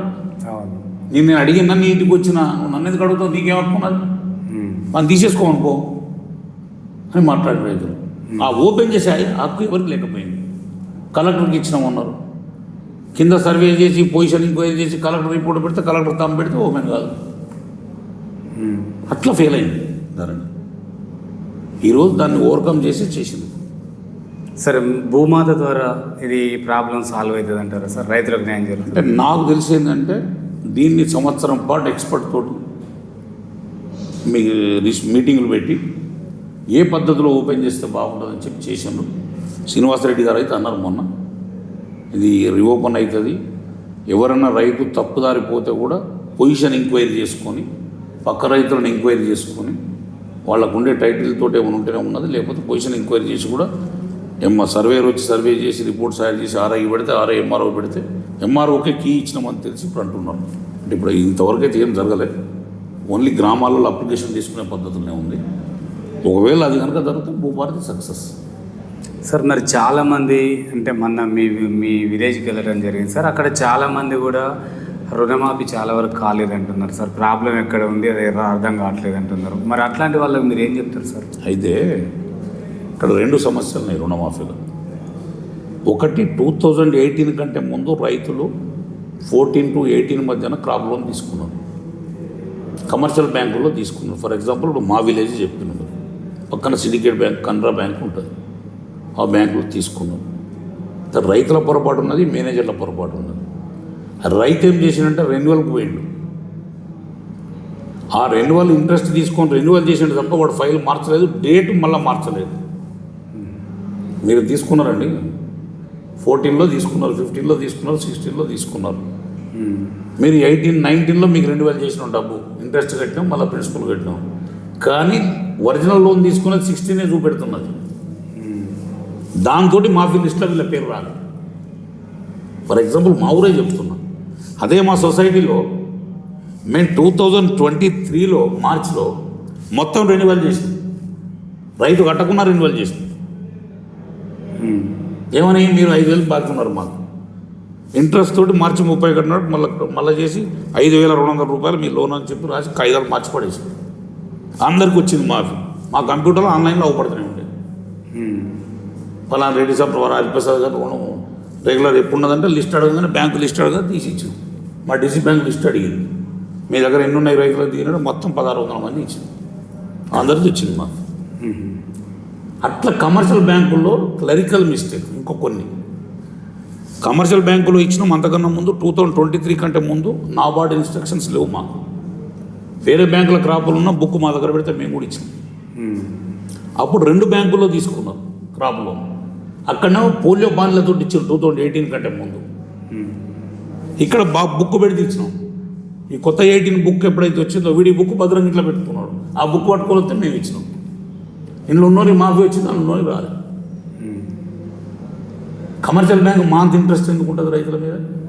వాడు ఉద్యోగం చేయడం, నౌకరు తీసుకోవడం, పోవడం, లోన్ ఇవ్వడం, తీసుకోవడం ఉంటుంది. కానీ వాడు ఆన్లైన్ చూసుకోవడం, కొట్టడం తప్ప వానికి వేరే ఆలోచనే ఉండదు. మేమేం చేసినామంటే మేళ రాహుల్ గాంధీ గారి మీటింగ్ అయింది ఆర్ట్స్ కాలేజ్ గ్రౌండ్లో. ఆ మీటింగ్లో చెప్పిండు మా కాంగ్రెస్ ప్రభుత్వం వస్తే 2 లక్షల రుణమాఫీ చేస్తాం. మళ్ళీ సెప్టెంబర్ వచ్చి మళ్ళీ రెన్యువల్ చేయించిన. అలానే ఒకవేళ డిసెంబర్ ఎలక్షన్ అయితే వస్తే వాడు ఇప్పటికీ కట్ ఆఫ్ డేట్ పెడతాడా? సెప్టెంబర్ వరకు క్లోజ్ చేయండి అన్న. సెప్టెంబర్ 31 క్లోజ్ చేసి పడేసాం. ఆడే గవర్నమెంట్ ఏం చేసింది, డిసెంబర్ 9వ తారీఖు వరకు డిసెంబర్ 18 నుంచి కేసీఆర్ గవర్నమెంట్ 18 ఎక్కినప్పటి నుంచి దిగిపోయేసరికి మళ్ళీ డిసెంబర్ 6వ తారీఖు వరకు 2023 డిసెంబర్ 6వ తారీఖు వరకు మేము మీకు ఉన్న వాళ్ళకు వర్తిస్తాను. అలా మొత్తం వచ్చారు మా దాంట్లో. కమర్షియల్ బ్యాంకులో వాడు ఫైల్ మారవాలి. ప్లస్ ఇంకా కొంతమంది ఏంటంటే ఇన్లాండ్లో 2 రోజులు ఉండేసరికి అక్కడ ఆధార్ కార్డు ఇచ్చారు. అది హ్యాక్ అయింది. ఆధార్ కార్డు కొడతారు కదా, ఇంట్లో ఉన్నదా అన్న ఉన్నదా తెలియదు. దాన్ని 18,000 కోట్లు ఇచ్చిన తర్వాత ఏం చేశానంటే ఇవన్నీ డిఏఓలకు చెప్పాను. డిఏఓలు ఏఓలు గ్రామాలు ఎంక్వైరీ చేసుకుంటూ ఒక రిపోర్ట్ తయారు చేసి ఇచ్చాం. మీరు 1,00,000 ఉన్నారు, ఓ బ్యాంకులో 1,00,000 ఉన్నారు, 2 కలిపితే 2 లక్షల కంటే ఎక్కువ ఉన్నదా? ఎక్కువ ఉన్న అమౌంట్ కట్టించినాం. కట్టించి మళ్ళీ లోన్ ఇచ్చింది. 2 లక్షల పైన ఉన్న రైతు, మిత్తితో ఎక్కువైన రైతు కూడా ఈ 6 నెలల మిత్తి తీసుకున్నాం. గవర్నమెంట్ వచ్చిన మిత్తి 1 ఇయర్ మళ్ళీ లోన్ ఇచ్చింది. మా సొసైటీలో మాఫ్ అయిన వాళ్ళకి 90% ఇచ్చింది. మళ్ళీ ఇచ్చింది. మన డబ్బు ఏం చేయాలి ఇచ్చేసి. ఓకే సార్, ఇంకో ప్రాబ్లం కూడా తీసుకొచ్చారు సార్ మా దృష్టికి. కోతులు విపరీతంగా ఉన్నాయంట సార్ విలేజ్లలో. అది గతంలో మీరు బీఆర్ఎస్లో అధికారంలో మీ దృష్టి తీసుకొచ్చారట. అప్పుడు కూడా ఆ ప్రభుత్వం విఫలమైంది. మరి ఈ గవర్నమెంట్ అయినా కోతుల ద్వారా రైతులకు మోక్షం కలిగే అవకాశాలు కల్పిస్తుంది అంటారా? ఒకటి సార్, అది ప్రభుత్వ పరంగా రావాలి. ఎవ్వరు ఒక్కరు పెట్టుకొని చేయలేరు. దయాకర్ గారు ఎలక్షన్ ముందు ఎలక్షన్ కోసం పెట్టాడు. మండలానికి 2-3 ఊళ్ళలో పట్టించాడు. 20 లక్షలు ఖర్చు పెట్టుకున్నాడు. అంతతో క్లోజ్ అయిపోయింది. ఆయన ఓడిపోయాడు, మళ్ళీ పట్టించాడు. కోతులకు ఏం చెప్తున్నాం అంటే అడవి లేదు, అడవులు మొత్తం సాఫ్ అయ్యాయి. కేసీఆర్ గారు 10 ఏళ్ళు గవర్నమెంట్లో చెప్పాడు అడవిలు పెంచాలి, కోతులు పోవాలి, అడవిలు పెంచాలి, కోతులు పోవాలి అన్నాడు. నువ్వు అడవి పెంచింది లేదు, కోతులు పోయింది లేదు, ఇంకా విరిగినాయి. వాడి నిష్పత్తి రోజు 1 ఏడాది 2 పుడతాయి, 6 నెలలకు ఈత ఇంకా పెరిగింది. వాస్తవంగా నేను సఫర్ అవుతున్నా కోతుల కోసం. నా చిలక చుట్టూ మొత్తం ఫైల్సింగ్ కట్టి 2 మనసులో పెడతాను, మొక్కజొన్న వేస్తే. ఆ క్రమంలో ఇబ్బంది ఉన్నది. అది ఎవరు రావాలంటే ప్రభుత్వం నిర్ణయం తీసుకోవాలి. ఈ స్కీమ్స్ ఓ స్కీమ్ బంద్ చేయి, ఒకసారి రైతు భరోసా బంద్ చేసి తీసి ఈ పైసలు రైతులు కూడా సంతోషపడతారు. ప్రభుత్వం ఇన్ని పైసలు ఎక్కడి నుంచి తేవాలి, ఇవి ఇచ్చి అవి ఇచ్చి మాఫీ ఇచ్చిన వాళ్ళు ఒకసారి రైతు భరోసా బంద్ చేయి, 1 సంవత్సరం బంద్ చేసి రైతులు మొత్తం ఏమంటారు, ఇప్పుడు వద్దాను. నీ ఊళ్ళో కోతులు పోతే సగం బాధపోతే ఒక జీతం తడుతుంది అనుకుంటారు. కోతులు అనేది పెద్ద సమస్య తెలంగాణ. చాలా బాధపడుతున్నారు రైతులు కూడా. చాలా బాధపడుతున్నారు. భార్య పిల్లలను కొట్టడము, వాళ్ళు అక్కడ ఉండడము, ఊళ్ళల్లో ఇళ్ళల్లో ఘోరం చేస్తున్నాయి. సోలార్ పెట్టించాను నేను మొత్తం, మీరు చూసిన లేదు? అవును, చూసినాం సార్. సార్ ఇప్పుడు అట్లనే ఇప్పుడు పంట మార్పిడి విషయంలో మీరు రైతులకు ఎలాంటి అవగాహన కల్పిస్తున్నారు సార్? అంటే కొత్త సీడ్ను ప్రిఫర్ చేస్తున్నాం. ఈరోజు రాయన్ నగర్ నుంచి కానీ ఇక్కడ మా దగ్గర ఉమారెడ్డి గారని యూనివర్సిటీ స్కాలర్ ఉన్నాడు, వాడిని తీసుకొచ్చి నేను క్లాసు కూడా పెట్టించిన. కొత్త వెరైటీ అప్పటికిప్పటికి ఉన్నది, పాతకాల వెరైటీస్ తగ్గియాలి, హైబ్రిడ్ వెరైటీస్ తేవాలి, ఎక్కువ వెరైటీస్ తో పంట ఎక్కువ వచ్చే వెరైటీస్ పెట్టాలి. ఏ పంట పెడితే దిగుబడి బాగా వస్తుంది సార్ ఇప్పుడు నూతనంగా? అంటే 3-4 తీరులు ఉన్నాయండి. వరి అనేది రైతుకు అలకటి పంట వరి అనుకుంటున్నాడు. ఇప్పుడు కాటన్ వచ్చింది, వానాకాలం కాటన్ వేస్తున్నాడు, యాసంగి మే చేస్తున్నాడు. నీటి వసతి ఉన్న రైతు మే చేసి పత్తి వేసినవాడు సక్సెస్. పత్తి పెట్టుబడి వెళ్తుంది, మేజ్ మిగులుతుంది. కౌలు తీసుకునేవాడు పత్తి వేసుకొని మే చేసుకున్న ఎకరాన 50,000 సంపాదిస్తాడు. మా ఏరియా నా పక్కనే చెలుకున్నది, 10 ఎకరాలు నాకు లమ్మడోళ్ళకి ఇప్పించిన, నా నీళ్ళు ఉన్నాయి, బోర్లు ఫుల్ పడ్డాయి, వాళ్ళు వాడు పాలించుకుంటారు. వానాకాలం పత్తి వేస్తాడు, యాసంగి మొక్కజొన్న వేస్తాడు. కూడా వెళ్ళ ఫైన్. ఆ క్రమం లేదంటే కొంత కోతులతో ఇబ్బంది ఉంది. ప్లస్ పంట కూడా ఏంటంటే మార్పిడి ఎవ్రీ ఇయర్ మార్చాలి. పోయిన సంవత్సరం ఒక సీడ్ పెట్టినప్పుడు ఈ సంవత్సరం ఒకటి మార్చాలి. భూమిలో కూడా ఏమైందంటే జెనెటిక్ ఇది మారవగలిగితే నీకు ఆటోమేటిక్గా ఇది కూడా పెరుగుతుంది, ఈల్డింగ్ కూడా ఎక్కువ వస్తుంది. భూమిలో ఎనకటి లెక్క మట్టి పోసేది లేదు. పచ్చి రొట్టె జీరువు చల్లుతున్నాం, దున్ను పొలం నాటు పెడుతున్నాం.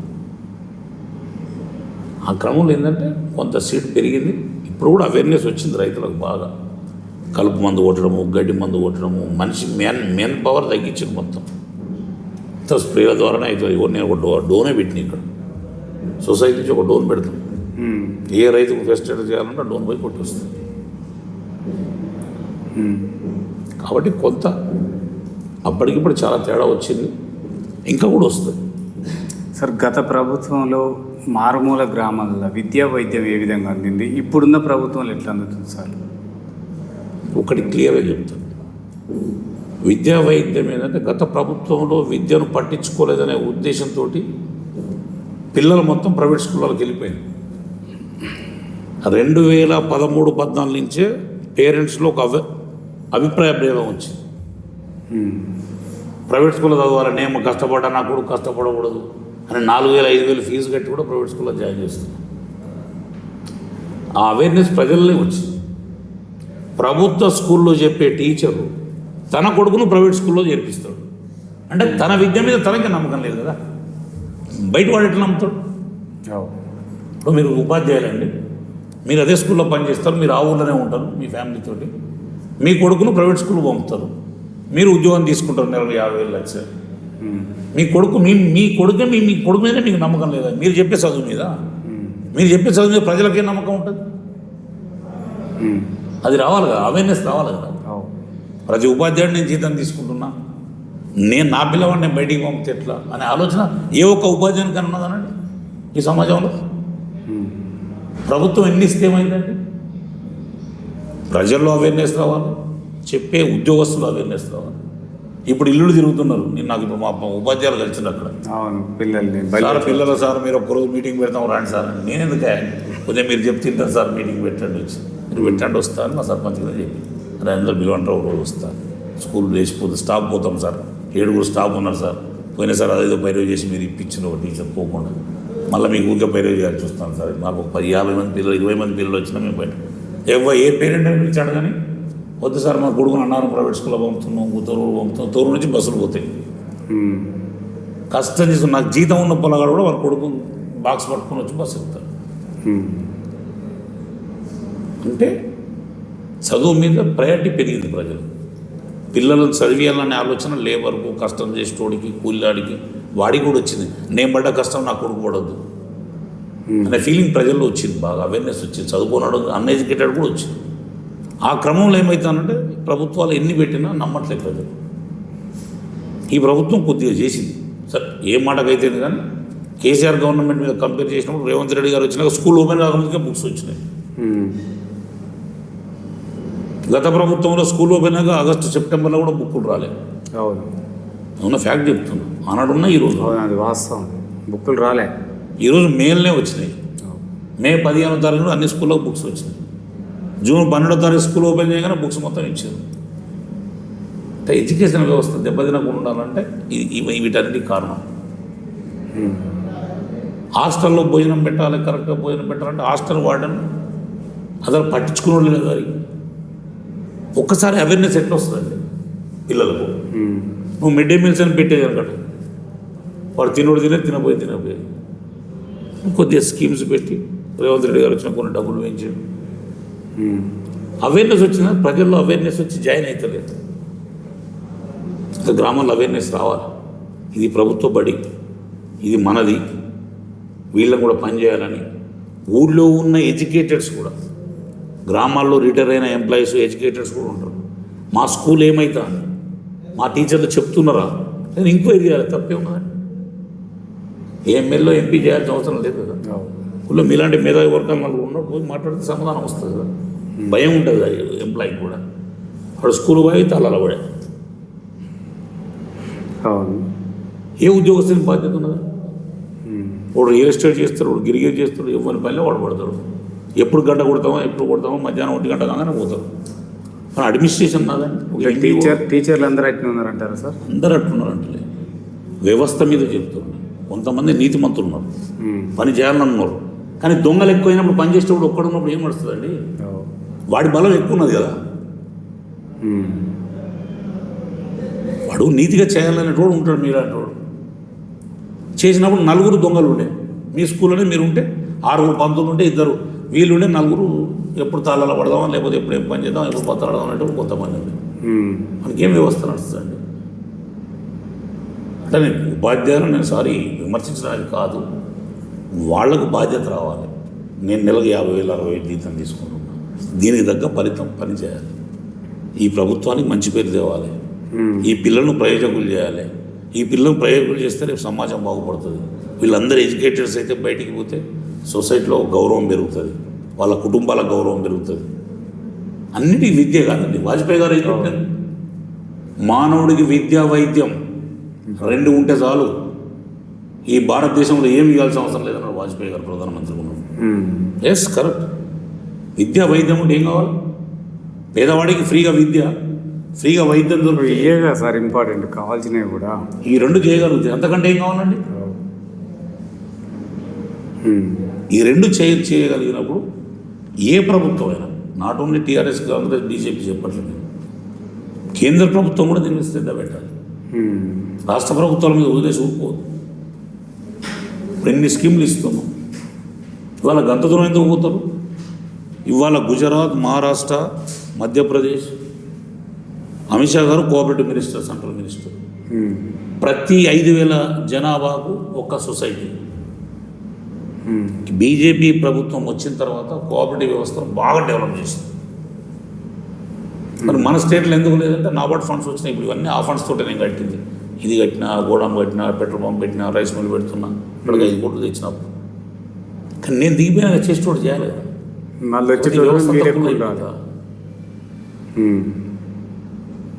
ఆ క్రమంలో ఏమైందంటే కొంత ప్రభుత్వాల్లో అవేర్నెస్ వచ్చి, నాయకులకు కూడా అవేర్నెస్ వచ్చి బాధ్యత తీసుకొని చేయాలి. ఎంతసేపు జనానికి 2,000 ఓటుకి ఇవ్వాలి, మనం 4,000 సంపాదించాలనే లీడర్ రోజులలో నువ్వు ఏం చేస్తే ఏం చేయగలుగుతావు? వాడు పైసలు ఏంది ఓటేయడు, మనమే నేర్పినాం. 2004లో చంద్రబాబు, 2009లో రాజశేఖర రెడ్డి. ప్రజలకు పైసలు అనేది ఎప్పటి నుంచి వచ్చినాయండి? 99లో కూడా ఒక ఎమ్మెల్యేకు 50 లక్షల ఖర్చు కంటే పోవాలి. నేనే గుర్తు, నాకు గుర్తు. 2004లో శ్రీనివాసరావు గారి ఎలక్షన్ ఖర్చు 1,15,00,000. మొత్తం లెక్క రాసిన మొత్తం అకౌంటెంట్ నేనే. ఇవాళ అటువంటిది 2023 ఎలక్షన్లో 100 కోట్లకు వచ్చింది. ఎడిపోతున్నది వ్యవస్థ. ఏది మన మార్పు ఎలా వస్తుంది సార్? అందరం మార్పు రావాలంటే ఏ విధంగా? మార్పును ఎవరు మార్చాలంటే ప్రజల్లో రావాలి. నేను 2,000 ఇచ్చినా, 3,000 ఇచ్చినా నీ డబ్బు వాపసు తీసుకొని పో, ఓటేయని చెప్పాను. మా ఊర్లో ఒక 5-6 కుటుంబాలు ఉంటాయి.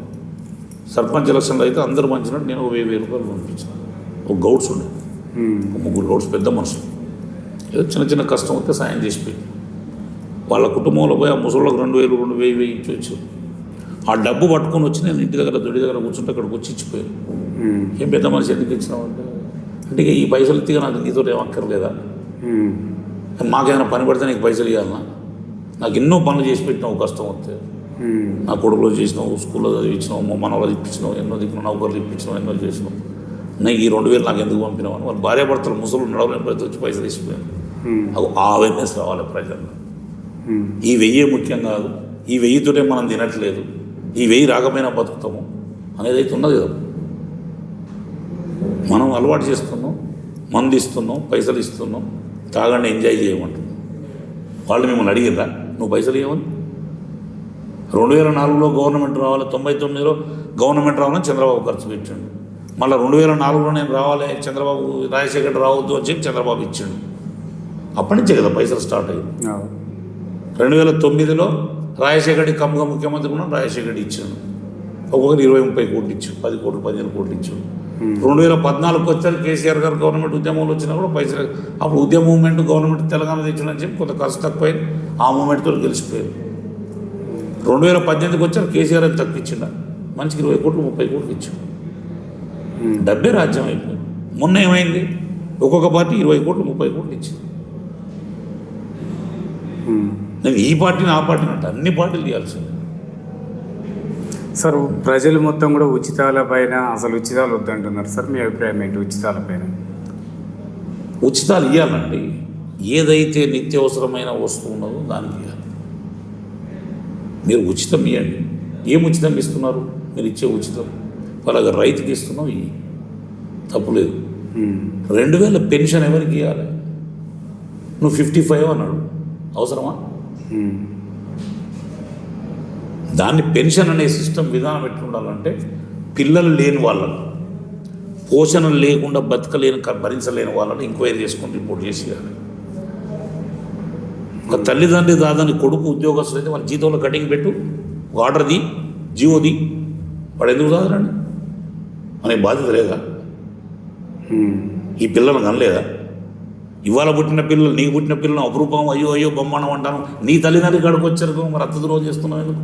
వాళ్ళు కూడా నట్టే రాదు కదా, ఆలోచన ఎందుకు రాదు ప్రజల్లో? అది రావాలి. ఉచితాలు బంద్ కావాలి, ఉచితాలు ఇవ్వండి, వైద్యానికి ఇవ్వండి, ఎంత ఇచ్చినా తప్పదు, విద్యకి ఇవ్వండి, రైతులకు ఇవ్వండి, ప్రైవేట్ స్కూళ్ళకి కాలేజీలకు పైసలు ఇచ్చి కోట్ల రూపాయలు లంచాలు ఇచ్చి మంత్రులకు ఎమ్మెల్యేలకు ఇచ్చి మినిస్టర్లకి పైసలు ఇచ్చి పర్మిషన్ ఇచ్చి తెచ్చుకుంటాం. ఈ తొర్రూరులో ఒక గవర్నమెంట్ స్కూల్ 2 ఉంటే ఇప్పటికి 20 కాలేజీలు ప్రైవేట్వి ఉన్నాయి. ఈ తప్పు ప్రభుత్వాన్ని కాదా? నువ్వు పర్మిషన్ ఇవ్వకపోతే కాలేజ్ ఎక్కడ పుడుతుంది? ఏమన్నా అన్ఎంప్లాయ్మెంట్ అన్నది 20 మంది పడతాను, నువ్వే ఎలా ఎంప్లాయ్మెంట్? నీ స్కూల్లో ఇంకో షెడ్ ఎక్కువ కట్టరాదు, 10 ఎకరాల్లో కట్టి 100 మంది ఇంకా 500 మంది పిల్లలు పెరిగితే ఈ ఉద్యోగస్తుని అడిగారా? అది కాదు కదా. ఎంతసేపు ఎవడొచ్చినా అవసరానికి వాడుకొని వాడు 1 లక్ష కోట్లు 2 లక్షల కోట్లు సంపాదించడం, వెళ్ళిపోవడం, ప్రజలను మోసం చేయడం తప్ప. నేను రాజకీయ నాయకునిగా మాట్లాడుతాను, నేను కూడా మోసం చేయొచ్చు, నేను బత్తి తంటలేను. కానీ ఈనాటి ఉన్న సమాజంలో ప్రజలకు అవసరమైన నీడు ఇవ్వట్లేదు ఎవరు, ఓట్ల కోసం నీడును తయారు చేస్తున్నారు. వీళ్ళ అవసరాల కోసం ప్రజలను మభ్య పెడతా ఉన్నారు.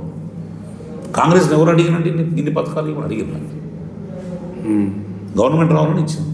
టీఆర్ఎస్ని ఎవరు అడిగినండి? రాజశేఖర్ 30 రూపాయలు 60 రూపాయల పెన్షన్ ఇస్తే బ్రహ్మాండం ఉన్నారు, 200 ఇస్తే. కేసీఆర్ 2000 ఇస్తే బ్రహ్మాండం ఉన్నారు, 2 సార్లు రొటేషన్. ఈ పైసలు ఎక్కడి నుంచి వస్తున్నాయి? నీ ఆర్థిక వ్యవస్థ క్షీణించిపోయింది కదా రోజు రోజుకు. ఇవాళ అట్లీస్ట్ 1వ తారీఖు వస్తే 6500 కోట్లు అప్పు కట్టాలి తెలంగాణ రాష్ట్రం. 6500 కోట్లు అప్పు కట్టాలి, 6500 కోట్లు జీతాలు వెళ్ళాలి, మళ్ళీ నువ్వు పెట్టిన స్కీమ్స్ పెన్షన్స్ వెళ్ళాలి, మిగతా స్కీమ్స్ వెళ్ళాలి, రోడ్స్ కావాలి, ఇవన్నీ డెవలప్మెంట్ కావాలి, ఇదంతా జరగాలి. ఎట్లయితే డెవలప్మెంట్? నీకు వచ్చేది మంత్లీ ఇన్కమ్ 15,000 కోట్లు, 13,000 కోట్లు నీ స్కీమ్లు ఎంప్లాయీస్కు నువ్వు పాత అప్పుకే పోయా. నేను 2,000 కోట్లతో నువ్వేం చేయగలుగుతావు? కష్టం కదా. క్రమేపీన ప్రజల్లో కూడా అవేర్నెస్ రావాలి. మేధావి వర్గం దీనిని చర్చ పెట్టాలి. మేధావులంతా మీలాంటి చదువుకున్న వాళ్ళంతా గ్రామాల్లో చర్చ పెట్టి ఇట్లా కాదు, ఈ ప్రభుత్వం చేసే పనులు రేపు మన పిల్లల మన భవిష్యత్తుకే నష్టం జరుగుతుంది. ఇవాళ ఫర్ హెడ్కు 2 లక్షల అప్పు ఉంటుంది. నీకు ఉన్నది 3 కోట్ల 4 కోట్ల జనాభాకు నీ ఉన్న అప్పుకు మంచిగా 2 లక్షలు పడుతుంది. ఇప్పుడు పుట్టిన పిల్లానికి కూడా ఇది ఎవడు కట్టాలి? వాడే కట్టాలి కదా. గవర్నమెంట్ ప్రాపర్టీస్ అంతా అన్ని కడతా అంటారు. మరి మళ్ళీ వచ్చేటోకి ఏం చూపెడతావు తరానికి? ఇప్పుడు వాడు గవర్నమెంట్ జాగా ఉందంటే స్కూల్ బిల్డింగ్ కట్టమంటివి, ఆర్డీఓ ఆఫీస్ కట్టమంటివి. మరి నువ్వు ఇప్పుడేం కదకపోయినా మళ్ళీ తరానికి ఏం జరుగుతుంది? ఏం లాభం చూపెడతాను? ఏం చూపెట్టబోతాను? నెక్స్ట్ అది ఆటోమేటిక్ అయిపోయింది. మీరు ఇంకో 2 ఏళ్ళు పోయినాక నెక్స్ట్ మళ్ళీ కేసీఆర్ ముఖ్యమంత్రి కానీ మొత్తం రాష్ట్రం తీసుకొని తాకట్టు పెడతాడు. ఎంజిఎం హాస్పిటల్ వద్దండి, ఆడ హాస్పిటల్ కడితే దాన్ని తీసుకుపోయి 20,000 కోట్లకు అప్పు తెచ్చి కానీ చేయొద్దంటే డెవలప్మెంట్ చేయాలి. కానీ అవసరమైన డెవలప్మెంట్ కలెక్టరేట్లు కట్టినాం, ఓకే బాగానే ఉంది. 33 జిల్లాలు అవసరం. కలెక్టరేట్లు కట్టావు బాగుంది, డెవలప్మెంట్ అవసరం. ఒక ఎంఆర్ఓ ఇవాళ కలెక్టర్ పొద్దున ఛాయ్ తాగితే మళ్ళీ టిఫిన్కి ఇంటికి రావచ్చు. 13 మండలాలు ఉన్నాయి. డెవలప్మెంట్ అవుతుందని చేసినాం. కలెక్టర్ స్థాయి సరిపోయే పని లేదు కదా.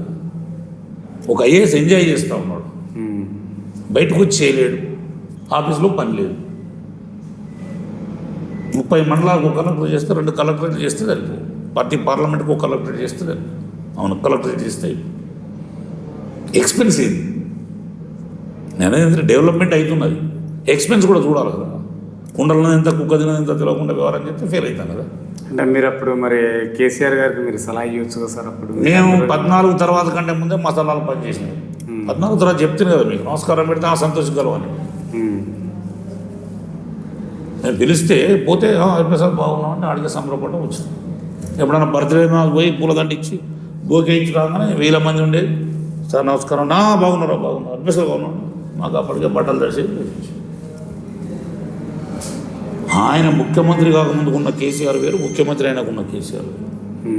మరి ఆయన జనానికి కలిస్తే అంటే నేను ఇంకొకటి కూడా ఎక్స్పెక్ట్ చేస్తాను. కేసీఆర్ చెప్పేది ఉద్యమంలో జనానికి ఎక్కువ కలిస్తే కోరికలు పెరుగుతాయని. వాడికి ఏం పని లేకుండా వచ్చి ఇటు ఉన్నాడు కదా, కొత్తగా మళ్ళీ ఉన్నాడు, నువ్వు గట్టే కాలే అన్నట్టు ఇటుకు వచ్చి కూసబెట్టి సార్ ఇది ఉంటే బాగుండు, గది ఉంటే బాగుండేమని ఇస్తారనేది జనంలో కూడా కోరికలు ఉన్నాయి. కాబట్టి ఎక్కువ రాకపోతే కలిస్తే వీళ్ళకి కమిట్మెంట్ అవుతారు, ఏదైనా ఇవ్వాల్సి వస్తుంది అని ఆయన పాలసీ. రాజశేఖర్ పాలసీ ఉండేది, ఐదర తోచి పెడదాం పోనీ ఏంటో మనకేం బాధ. మనం ఉన్నంతసేపు దొర రాజశేఖర్ మొనగడు దేవుడు, చచ్చిపోయి ఆయన మంచోడండి, ఓడిపోయి ఈయన మంచోడండి. రాజశేఖర్ 2009లో చచ్చిపోయి బ్రహ్మాండ దేవుడు అన్నారు జనం. కేసీఆర్ 2023లో ఓడిపోతే దేవుడు అంటాను. ఇప్పుడుంటే తెలుసు కేసీఆర్ పరిస్థితి. ఇవాళ గవర్నమెంట్లో సీఎంగా కేసీఆర్ ఉంటే ఇప్పుడు ఎట్లా నడుపునో తెలుసు. ఇంకా ఘోరంగా తప్పు బీజేపీ, రేవంత్ రెడ్డి కంటే ఎక్కువ తప్పు. నువ్వు నీ ఒకసారి రైతుకు సపోర్ట్ చేస్తే ఢిల్లీకి పోయిన తర్వాత బీజేపీ సపోర్ట్ అంటే, ఇక్కడికి వచ్చి యూపీఏకి సపోర్ట్ అన్నావు. రైతు ధర్నాలు రైతు అంటే పంజాబ్లో మళ్ళీ అక్కడికి పోయి ఎన్డీఏ కండి. నీ ప్రభుత్వం ఒక భారతదేశ ప్రధాని హైదరాబాద్కు వస్తే కలిసే అవకాశం లేకపోయాని అంత పంచాయతీ పెట్టుకోవాల్సిన అవసరం ఉన్నదా మనకు? ఎందుకు డెవలప్మెంట్ అయిపోయింది? ఎందుకు మోడీకి సపోర్ట్ చేయలేకపోయింది? మనం నీ బిహేవియర్తో చేయలేకపోయింది. అంత అవసరం అంత. ఒకసారి రాష్ట్రపతి సపోర్ట్ చేస్తే రెండోసారి మనం ఎంత 29 రాష్ట్రాల్లో మనం వస్తున్నాం అంతా మనం చేస్తే ఆగుతుందా అవుతుందా? పరిస్థితిని పట్టుకొని మనం జాగ్రత్త పడాలి. ఇప్పుడు రేవంత్ రెడ్డి గారు ఎన్నిసార్లైనా కలుస్తూ ఉంటాడు ప్రధానమంత్రి డెవలప్మెంట్ కోసం. అది కరెక్ట్. ఈ రాష్ట్రం నుంచి ఫండ్స్ పోతున్నాయి కేంద్రానికి, అది మన బాధ్యత. వాళ్ళు మనకి ఇవ్వాల్సిన బాధ్యత వాళ్ళ మీద కూడా ఉన్నది. ఒక పౌరుడికి అడిగే హక్కు ఉన్నదండి.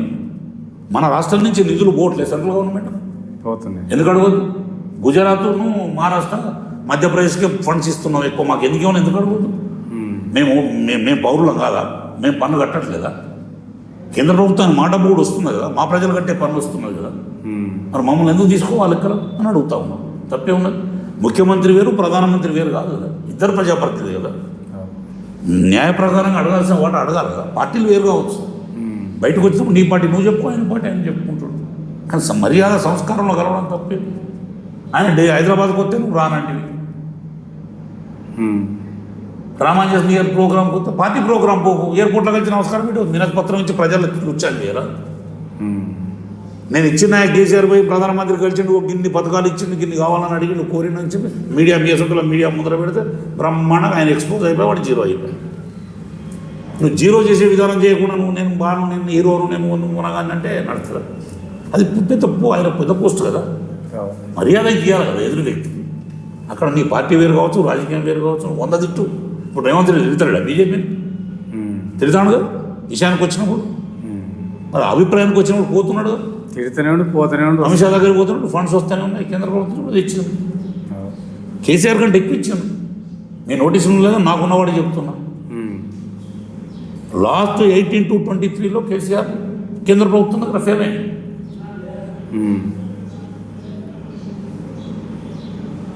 23 వరకు నువ్వు చేయలేకపోయావు, వాళ్ళతో కోఆర్డినేషన్ ఉండలేకపోయాను.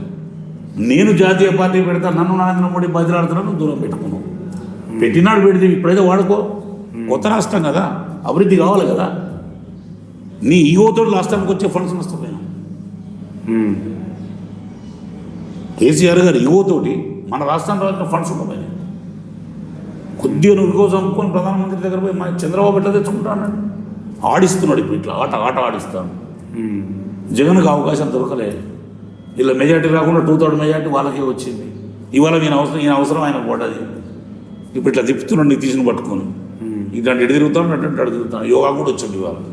అదే చంద్రబాబుని కేర్ చేసిండా మోడీ? 2014 to 19లో కేర్ చేసిండా? ఇద్దరు దూరం అయ్యారు కదా, ఘోరంగా తిట్టుకున్నారు కదా. మరి ఈరోజు ఎందుకు వచ్చిండు? ఒక జాతీయ పార్టీ కానీ ప్రాంతీయ పార్టీ కానీ వాళ్ళ అవసరాలకు ఉన్నప్పుడు ఏదైనా చేయగలుగుతుంది. నీ అవసరాలకు ఎందుకు చేయగలుగుతుంది? 2009లో ఈడ ఎన్డీఏతో పొత్తు పెట్టుకుంటే యూపీఏ మీటింగ్ ఆదరైతే విజయశాంతిని పట్టుకుపోయి ఎక్కడ మన పంజాబ్లో. ఈయనేమో ఎన్డీఏతో పొత్తు పెట్టుకున్నావు, యూపీఏతో పొత్తు పెట్టుకున్నావు. ఆడికి పైసలు ఎన్డీఏలో కలుస్తావా? ఎట్లా కరెక్ట్ కాదు. అంటే మన యొక్క తారతమ్యత చూస్తారు రాజకీయ పార్టీలు. సక్సెస్ ఇలా కాదా, వీళ్ళు ఎంతవరకు ఉన్నది ఇవాళ నమ్మే పరిస్థితి లేదు. ఇవాళ కేసీఆర్ సర్వ ప్రయత్నాలు చేస్తున్నాడు బీజేపీతో కలవాలని. ఎందుకు ఛాన్స్ ఇస్తలేదు? ఈ కేసులు ఇవన్నీ క్లోజ్ కావాలని తిరుగుతాను, ప్రయత్నం చేస్తాను. ఎందుకు ఛాన్స్ ఇస్తలేదు? ఈయన మళ్ళీ ఏ టైం ఏది పోతారు? అసలు టైంకి వచ్చారు మన దగ్గర ఉన్నాడు. రేపు ఉన్న నెక్స్ట్ ఎలక్షన్లో 29లో యూపీఏకు ఎన్డీఏకు మిడిల్ వచ్చింది అనుకో, కేసీఆర్ యూపీకే పోతాడు.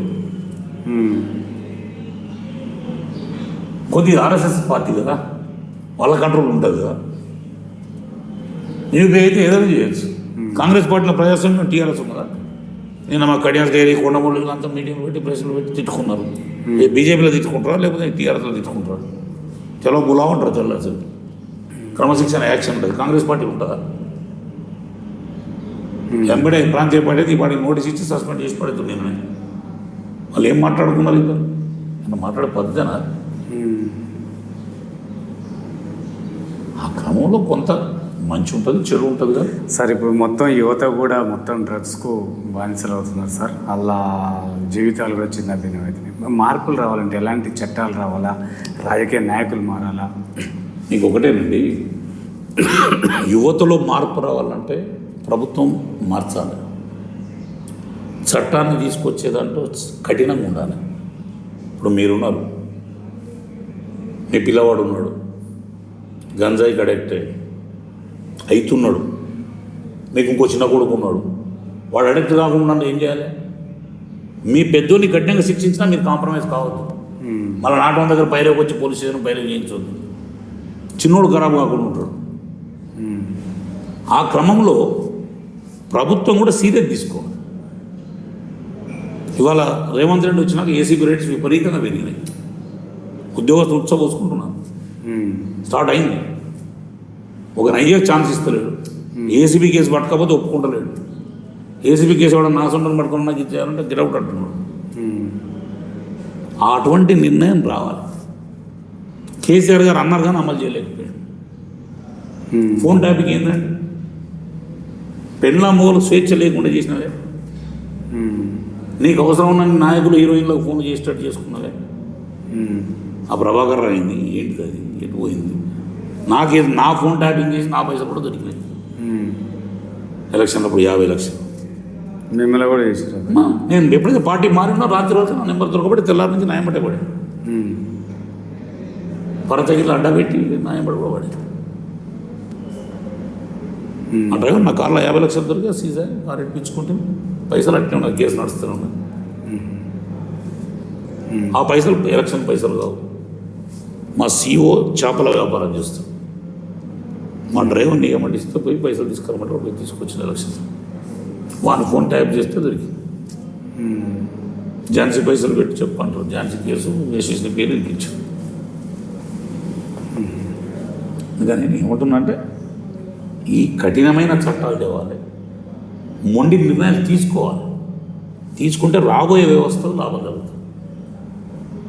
తాత్కాలికమైన నిర్ణయాలు తీసుకొని ఇంకోడు మనకు రాగానే ఇన్ఫ్లుయెన్స్ చేసి ఓడు రాగానే ఒత్తిడి చేయదు.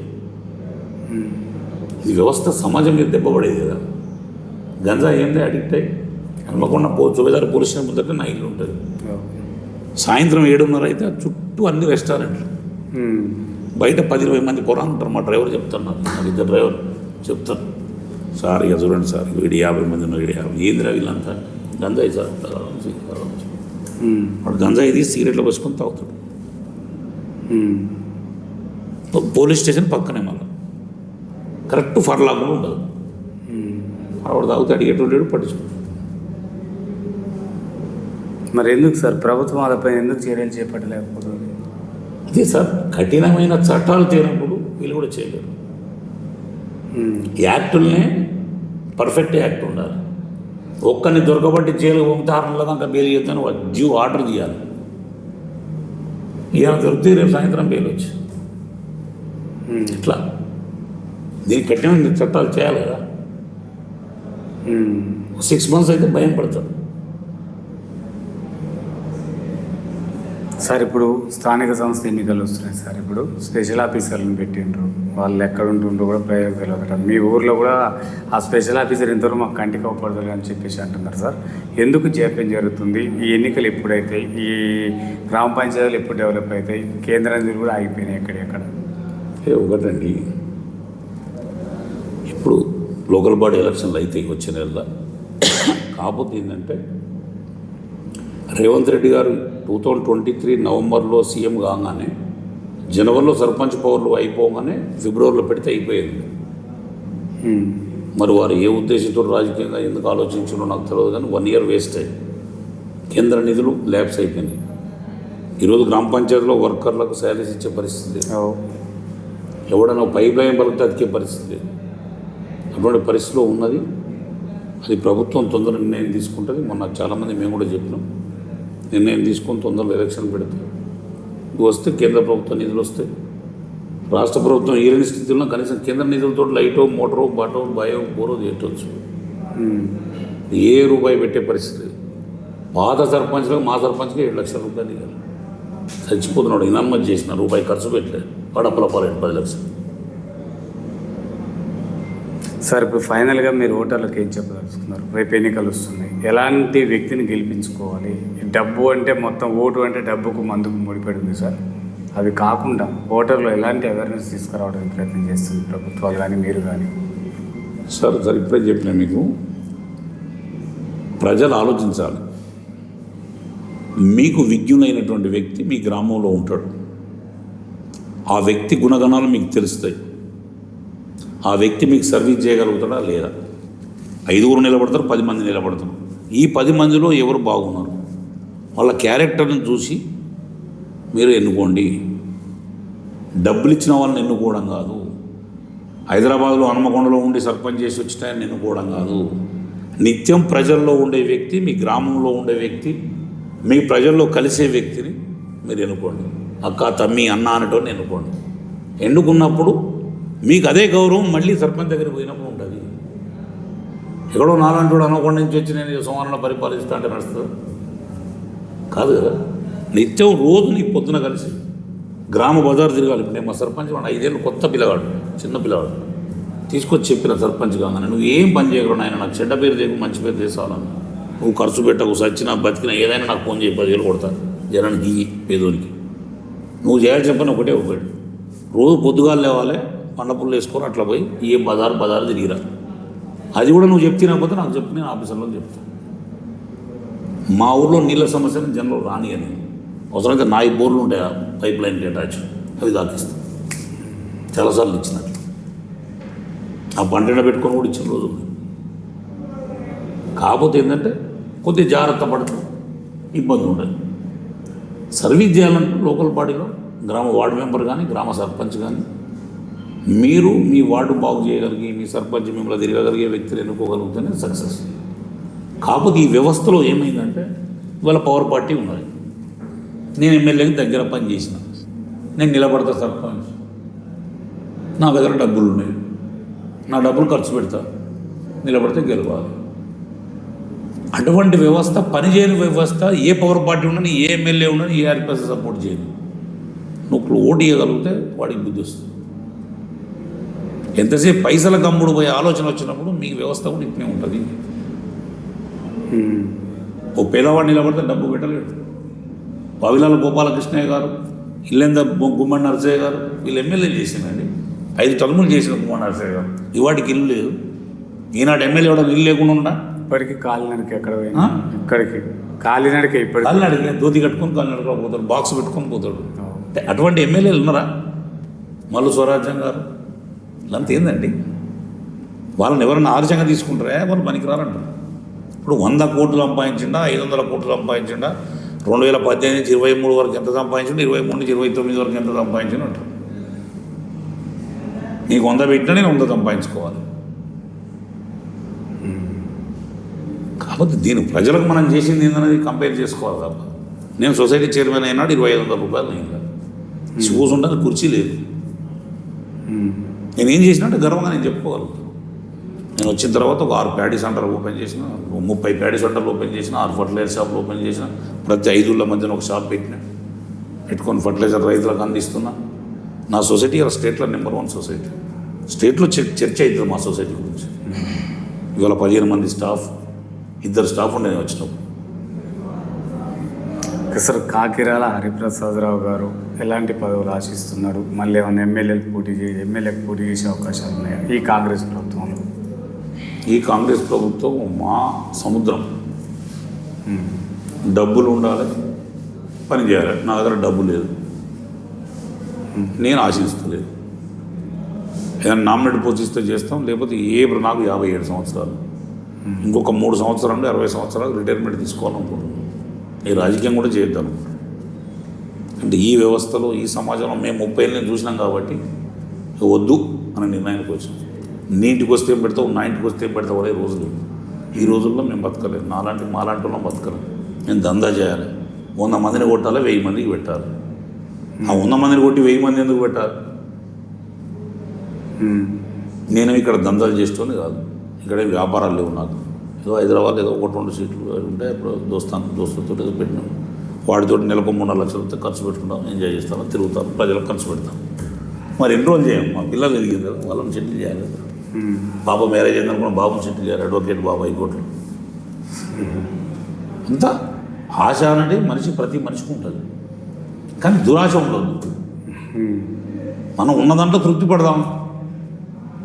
ఒకసారి మార్కెట్ చైర్మన్ చేసినాం, ఒకసారి పిఎస్సి చైర్మన్ చేసినాం, డీసీ బ్యాంక్ డైరెక్టర్ చేసినాం. మన అదృష్టం ఉంటే వస్తుంది, లేకపోతే లేదు. నేను ఆశపడిపోయి నాకు ఎమ్మెల్యే కావాలనేది అడిగేది లేదు. నా క్యారెక్టర్ చూసో, నేను చేసిన సర్వీస్ చూసే ఇస్తే తీసుకుంటాను. నా దగ్గర డబ్బు లేదని చెప్తాను. పార్టీ పెడితే చేస్తా, లేకపోతే సైలెంట్ ఉంటాను. ఈ రోజుల్లో డబ్బు లేకుండా నడిచేది కాదు. మనంత డబ్బు లేదు, 100 కోట్లు కావాలి, కనీసం 50 అన్న ఉండాలి ఎమ్మెల్యే కావాలంటే. 50 కోట్లు ఎక్కడ తెమ్మంటాను? నా మొత్తం కోటి రూపాయలు పెడుతుంది సార్. అలాగా సార్, నా ఆస్తి మొత్తం అమ్మితే 50 కోట్లు రాదు, 20 కోట్లు రాదు. నేను ఏమమ్మి పెట్టాలి, తెచ్చి పెట్టాలి. కాకపోతే ఏంటంటే ఆపర్చునిటీ వస్తే అప్పుడే రావాల్సి ఉండే. మేము ఆలోచనలో కూడా లేవు.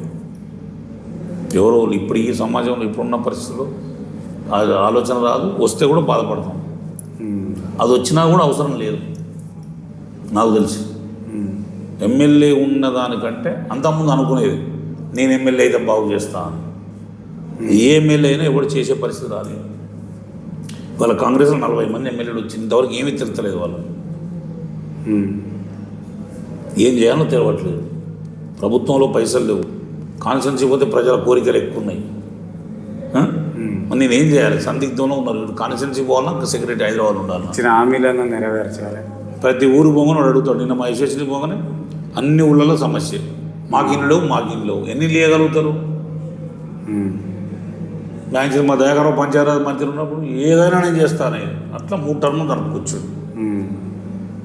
ఒకసారి అధికారం లేదన్నాడు, ఒకసారి అధికారం వచ్చినాక చేస్తా అన్నాడు.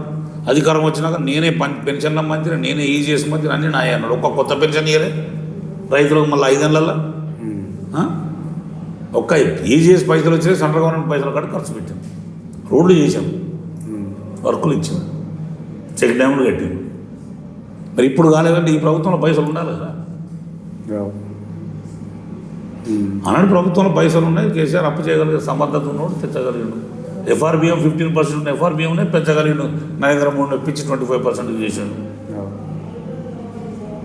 మరి ఏం చేయగలిగారు కదా. కొన్ని పాలసీలు ప్రాబ్లంతో, వీటితోటి ఇవన్నీ కూడా ఇబ్బందులు జరుగుతాయి. ఓ ప్రభుత్వం ఒక పాలసీ, ఓ ప్రభుత్వం ఒక పాలసీ. ఎవరి ప్రభుత్వం వాళ్ళ ఇమేజ్ పెంచుకోవడానికి పాలసీ చేయడం తప్ప దీనివల్ల ప్రజలకు కొంత లాభం జరిగే దగ్గర జరుగుతుండొచ్చు, కానీ పూర్తి అనుకున్నట్టు పేదవాడికి జరగట్లేదు కదా. ఇప్పుడు కూలివాడికి నువ్వు రోజు 2,000 ఇస్తాను, వేయలేకపోయినావు ఇప్పటివరకు. మనం రైతు భూమి ఉన్న రైతు లాభపడ్డాడు కదా. ఇప్పుడు మీరు ఊళ్ళో మీటింగ్ పెట్టాడు, 100 మంది లేబర్ ఉండి భూమి లేని వాళ్ళు ఉంటారు, 100 మంది వీళ్ళు ఉంటారు.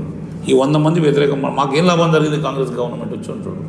ఈ 100 మంది మాకు రైతులకు రైతు బంధు చేసిన వీడు అన్నప్పుడు వీడని అనాలి కదా. వీడు కొంటలేడు. ఇంకా నా రుణమాఫీ రాలేదు, రైతు బోనస్ నిన్ననే వచ్చింది, అది కూడా ఒప్పుకున్నాడు కదా. మనిషి యొక్క ఆశ, జీవన విధానం ఆశలు పడేసే విధానం. అరే రేవంత్ రెడ్డి ఇచ్చిండు 2 లక్షలు ఇస్తారని మాఫీయలేదు, రైతు బోనస్ ఒక తప్పించిండు, మళ్ళీ ఇచ్చిండు. అందులో వచ్చింది చాలా తృప్తి పడతలేడు కదా. ఇంకో ప్రభుత్వం ఇంకోటి దాంట్లో బియ్యంని ఒప్పుకుంటారు.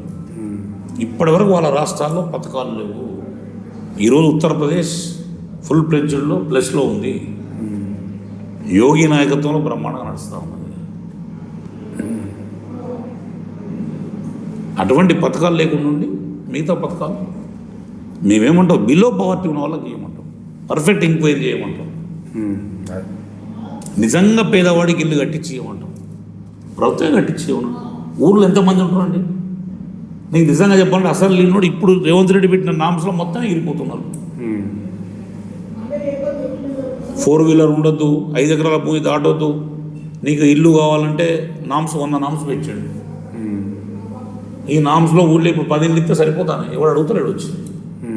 మన అయ్యకి ఇల్లు ఉంటే కొడుకు కావాలని, కొడుకు ఉంటే చిన్న కొడుకు కానీ పెద్ద కొడుకు కానీ, అస్సలు లేనోనికి, అస్సలు లేనోడు గుడిసెలో ఉండే కుటుంబానికి ఇవ్వాలి. దాన్ని వెరిఫై చేసి ఆఫీసర్ పోయి వెరిఫై చేసి ఇవ్వాలి. పొలిటికల్ ప్రెషర్ ఉండదు. ఇప్పుడు కూడా ఇప్పుడేం జరిగింది, కార్యకర్తలు రాసుకుని ఇచ్చేసి. ఇప్పుడు కూడా నిజమైన పేదలకు లాభం జరిగిందా? గ్రామంలో ఇల్లు లేను ఏదో 1-2 ఇద్దరు జరిగింది. వాడు పుట్టుకున్న మాకు ఓటేయకుండా టీఆర్ఎస్ కేసులు తింటే వాళ్ళకి కమ్మ చింపేసి.